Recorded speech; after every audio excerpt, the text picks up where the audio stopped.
গীতা পঢ়িলে বোলে ঘৰ দুৱাৰ বাদ দি গুচি যাব সন্ন্যাসী হয় আপোনালোকে জানি থওক গীতা যিজনে শুনিছিলে অৰ্জুনে শুনাৰ পাছত নিজৰ কৰ্তব্য কৰ্ম কৰিছে কৰিষ্যে বচনম তব নষ্ট মোহা স্মৃতিৰ লব্ধা তৎ প্ৰসাদত ময়াচ্যুত স্থিতোস্মি গত সন্দেহ কৰিষ্যে বচনম তব অষ্টাদশ অধ্যায় 73 নম্বৰ শ্লোক গীতা হে প্ৰভু মই তোমাৰ পৰা এই উপদেশখিনি শুনাৰ পাছত নষ্ট মোহ মোৰ মোহ নাইকিয়া হৈ গ'ল স্মৃতি লব্ধ মই স্মৃতি পুনৰ ঘূৰাই পালো আৰু এতিয়া স্থিতোস্মি মই নিজৰ যিটো মোৰ স্থিতি অৱস্থান তাত মই স্থিত হ'ব পাৰিছো এই কাৰণে কৰিষ্যে বচনম তব তোমাৰ কথা মই এতিয়া মানিম গীতা শুনাৰ পাছত এজন বিষাদগ্ৰস্তত থকা অৰ্জুনে তেওঁৰ কৰ্তব্য পথত যাবৰ কাৰণে গৈছে গতিকে গীতাই কেনেকৈ সন্ন্যাস হ'ল অৰ্জুনেতো কৈছিল মই ভিক্ষা খুজি পেলাই খাম কথম ভীষ্মমহম সংখ্যে দ্ৰোণ চ মধুসূদন ইছু বিপ্ৰতি য়োৎসামি পূজাৰ হবৰিসূদন মই কেনেকৈ ভীষ্মৰ লগত যুদ্ধ কৰিম কেনেকৈ দ্ৰোণৰ লগত যুদ্ধ কৰিম গতিকে মোৰ কাৰণে ভিক্ষা কৰি খোৱাটোৱে শ্ৰেষ্ঠ আৰু সেই অৰ্জুনক ভিক্ষাৰী হোৱাৰ পৰা বাধা কৰি কৰ্তব্য কৰ্মৰ উপদেশ দিয়া গীতাখন কেনেকৈ ক'লে যে সন্ন্যাস হৈ গুচি যাব গীতা পঢ়িলে বোলে আৰু শুনক কৈছে কোনে ভগৱান কৃষ্ণ যাৰ 16,108 গৰাকী পত্নী আৰু যোনে শুনিছে অৰ্জুন তেওঁৰ কেইবাগৰাকীও পত্নী কেনেকৈ সন্ন্যাস হ'ল কোনজন সন্ন্যাস হ'ল গীতা শুনাৰ কাৰণে কোনজন অন্ধ হ'ল এয়া সব অন্ধবিশ্বাস কিয় কৈছিলে এইবিলাক কাৰণ আপুনি যদি সত্যটো জানে কাইলে আপুনি প্ৰশ্ন কৰিব যে তোমালোকে যে মোক এইটো কৰ্ম কৰিবলৈ দিছা কিন্তু শাস্ত্ৰত দেখোন এইটোহে কৈছে কৃষ্ণ একদেৱ দুখহাৰী আৰু তুমি কৈ আছা যে নহয় অমুকত কৰা এইটো কিয় ক'লা এই অমুকত তেল ঢালিব লাগে অমুকত কিবা কৰিব লাগে অমুকত অমুক কৰিব লাগে এয়া যে কৈ আছা গীতা ভাগৱতেতো কোৱা নাই কিয়া আপুনি যেতিয়া প্ৰশ্ন কৰিব তেওঁলোকৰ উত্তৰ ক'ত থাকিব এইকাৰণে ক'লে যে নুচুবা ৰঙা কাপোৰ মাৰি থৈ দিয়া এয়া চুব নাপায় চাব নাপায় ওচৰলৈ যাব নাপায়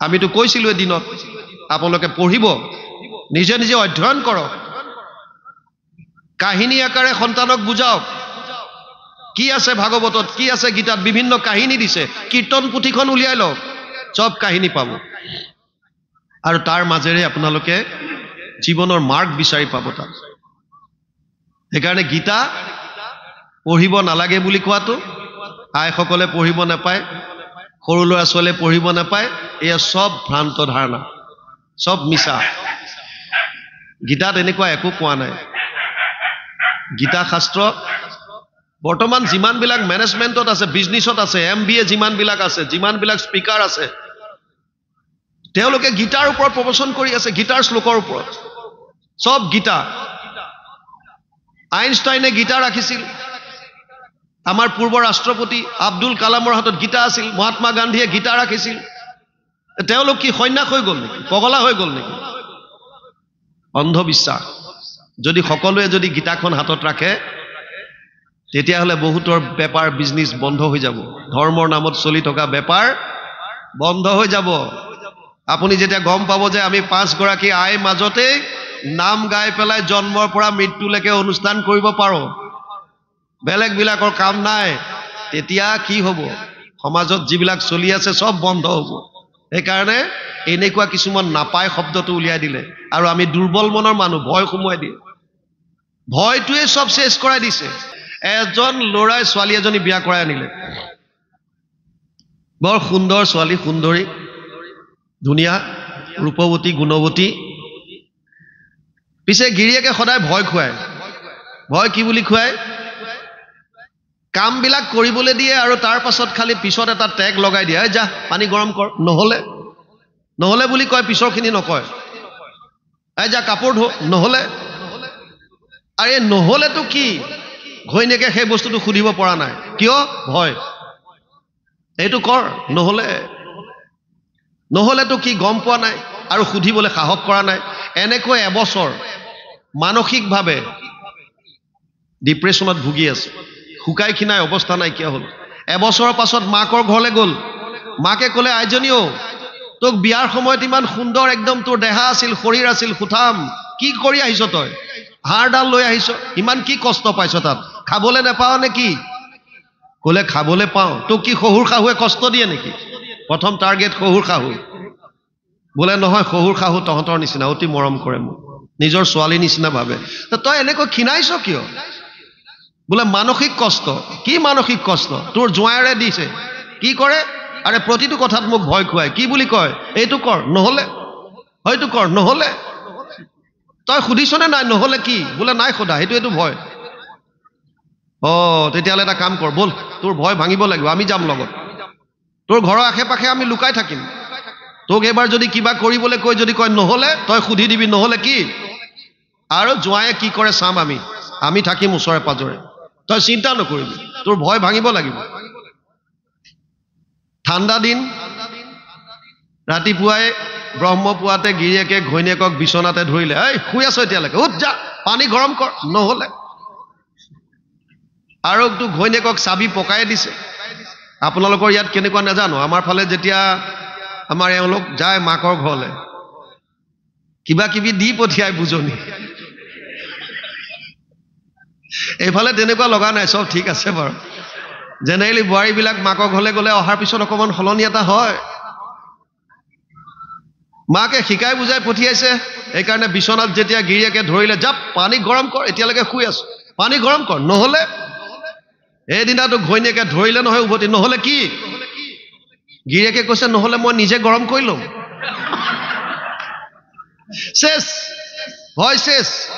মাত্ৰ আপুনি সাহস কৰক এবাৰ, এই অন্ধবিশ্বাসৰ ওপৰলৈ উঠক, চব চেছ। আনন্দই আনন্দ, জানিব ইচ্ছা কৰক, আপোনাৰ হাতত গ্ৰন্থ আছে। নহ'লে কিটো আছে? কি হ'ব নহ'লে?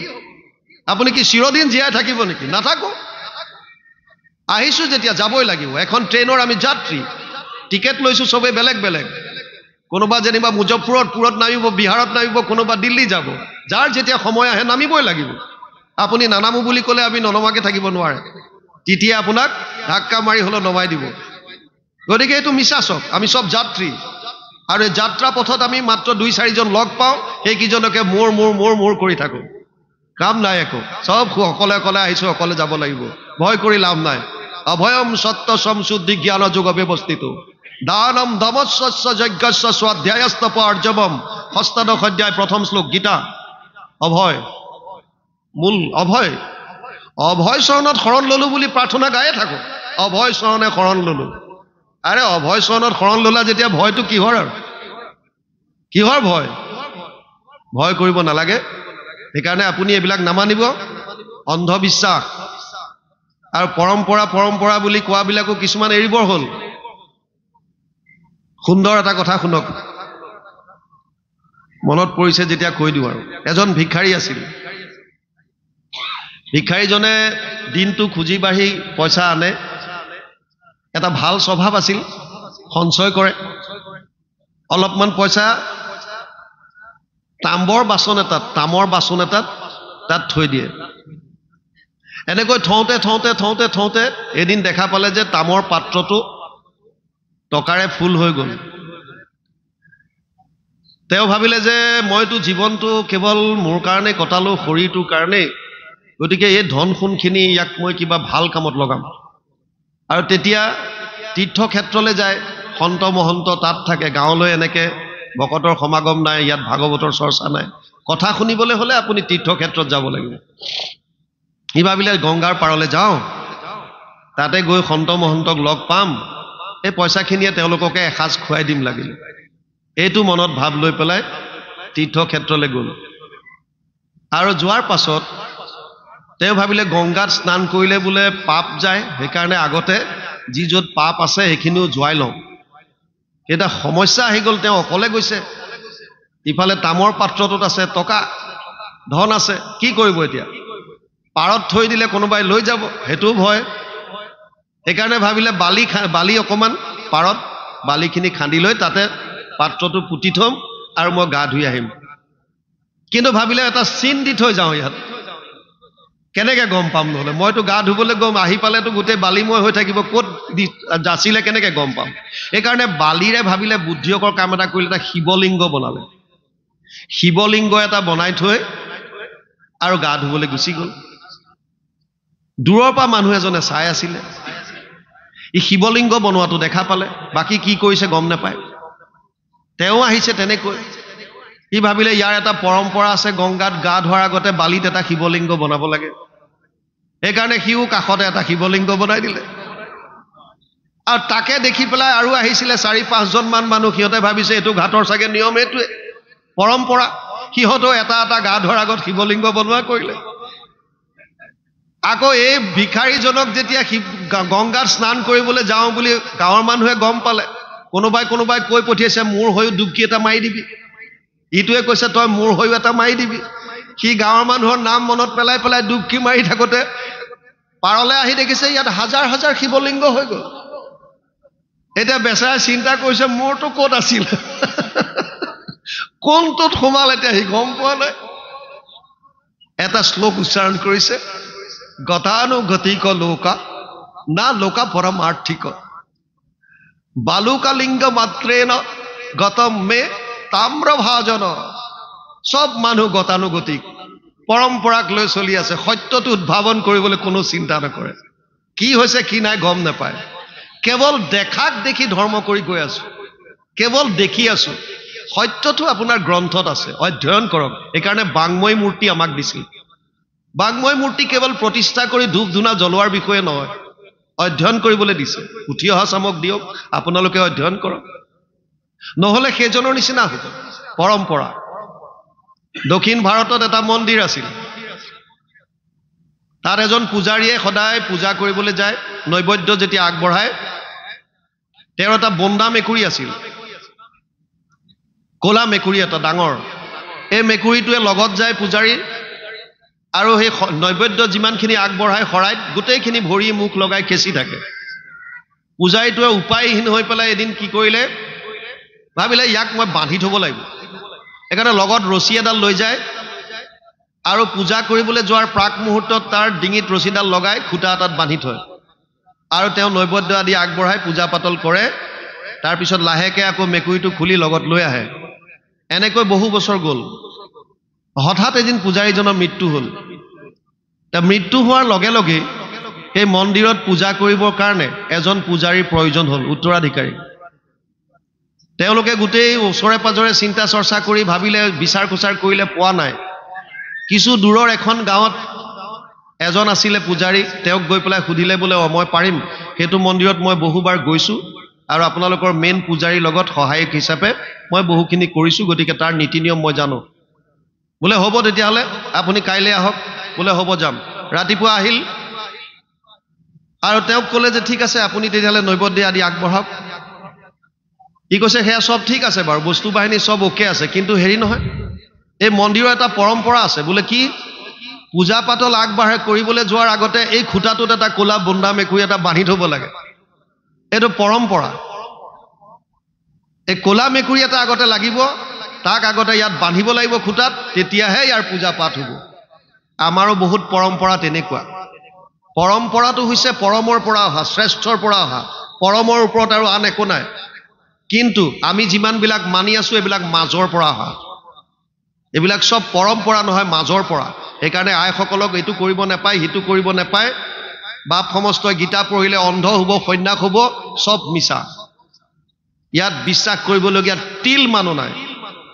আপোনালোকে নিজে অধ্যয়ন কৰক, আচল তত্ত্ববিলাক বুজক, আৰু শাস্ত্ৰই যেনেধৰণে কৈছে এটলিষ্ট নিজে সেইধৰণে চলিবলৈ চাওক। বেলেগৰ একো লাভ হয় হানি হয় এইটো পিছৰ কথা, নিজে আনন্দ পাব, পৰম আনন্দত থাকিব পাৰিব, আৰু ঈশ্বৰ আপোনালোকৰ সহায় হ'ব।